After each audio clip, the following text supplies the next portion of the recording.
That's right, boys. Yeah, I want you to take a few of these and pass them around. And if anybody needs any more buttons.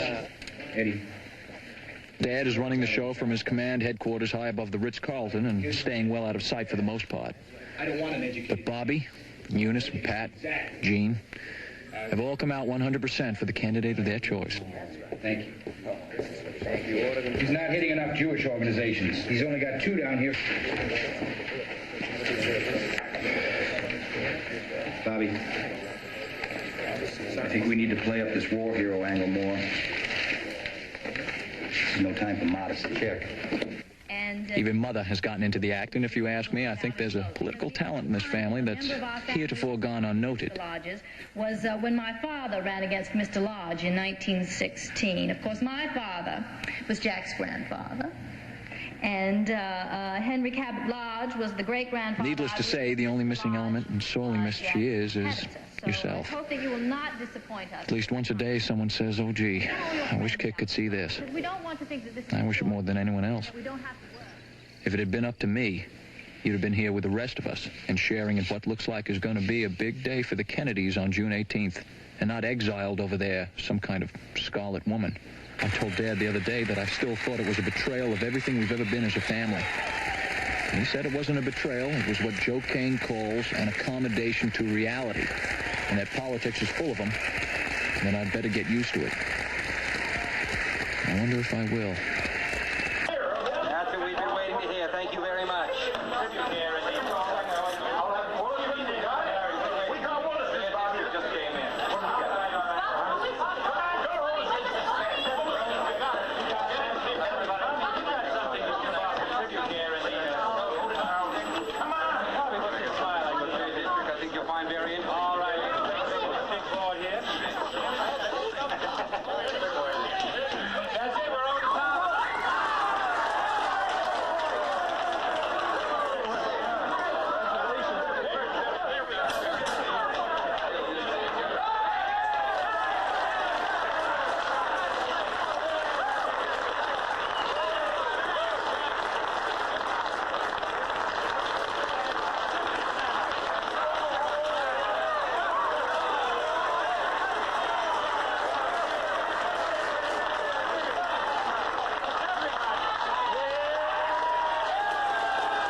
Where are they from hereabouts?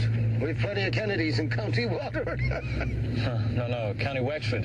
Kennedys and Fitzgeralds on both sides. Oh, well, it's just north. Skip and a jump. Will this be your first visit, then? To Ireland, yeah. Yeah, it's about time, huh?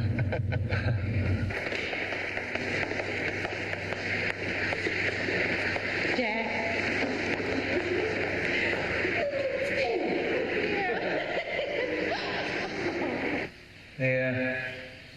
The Devonshires are still taking good care of you. They've been wonderful to me. Billy used to love to come here in the summers. They let me use it whenever I like. I think it's the most perfect place in the world. If our great-grandparents could see us now. They can. You know, I still think you've settled down on the wrong side of the Atlantic. I hope it's not forever. Nothing's forever.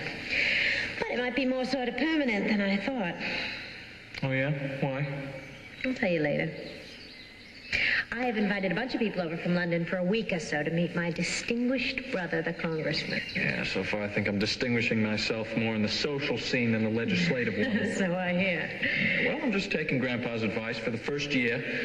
Keep your mouth closed, your eyes open, your ears sharp, and have a hell of a lot more fun. That last part was put much more colorfully, but you're not supposed to talk dirty when you're an island. Do you know what the ratio of women to men is in what is still referred to as post-war Washington? I shudder to think. Hubba. There are at least 17 parties every night. If the American people knew what went on in Washington at night, they'd realize why so little gets accomplished during the day. Well, all work and no play make Jack a dull boy. Yeah, that'll be the day. Huh. So tell me now. Tell you what. Why all this might be more permanent than you thought. I'm in love, Jack. Terrifically, fabulously in love.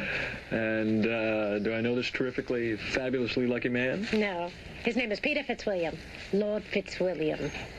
We met her a year ago at the Commando Ball in London. He was in the Commandos during the war. His exploits are kind of legendary, I guess. You can see how that would be the case. He's a rather dashing sort. Anyway, we took one look at each other, and that was that. You know, like that song Betty Hutton used to sing, Slam, Bam, Alakazam. Yeah. A little over a year since all this Alakazam. You've been keeping it awful quiet for a long time, Toots. Yeah. He's not Catholic. And he's married. But he's getting a divorce, and we're going to be married, and that's all there is to it. I'm going home in February for a visit. I'll do it then. Even Daddy's going to have a hard time getting around this. He's my only hope, small as it is. Mother's going to be sheer bloody murder.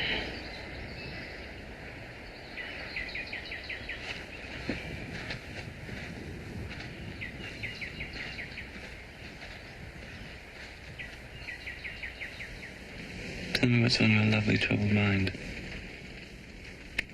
I've decided to tell my parents about us. I'm glad.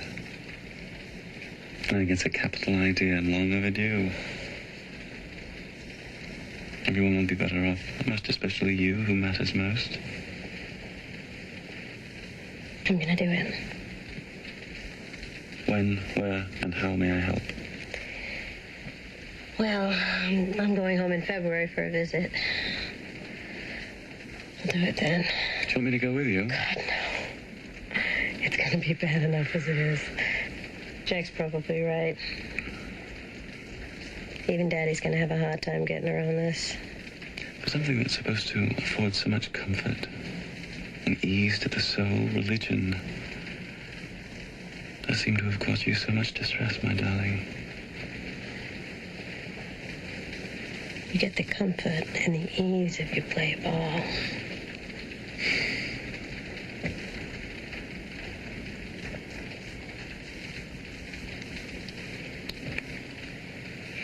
If you do this, your life will be a disgrace. Your life will disgrace this family, and everything it represents, has always represented, and always will, as long as there is a single Kennedy remaining to sustain the faith that has sustained us for generations, and that, God willing, will be for all time. God, in his infinite wisdom, resolved your past transgression, Kathleen. A bullet resolved it, Mother. A bullet through Billy's beautiful heart resolved it. You appear to have quite recovered from that tragedy. I didn't die, Mother! If you do this thing, you will be disowned utterly from this family. And as far as I am concerned, I'll regard you as dead.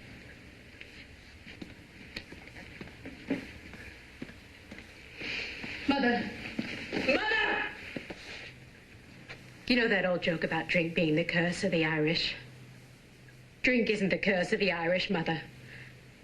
Religion is the curse of the Irish. God forgive you. I never shall.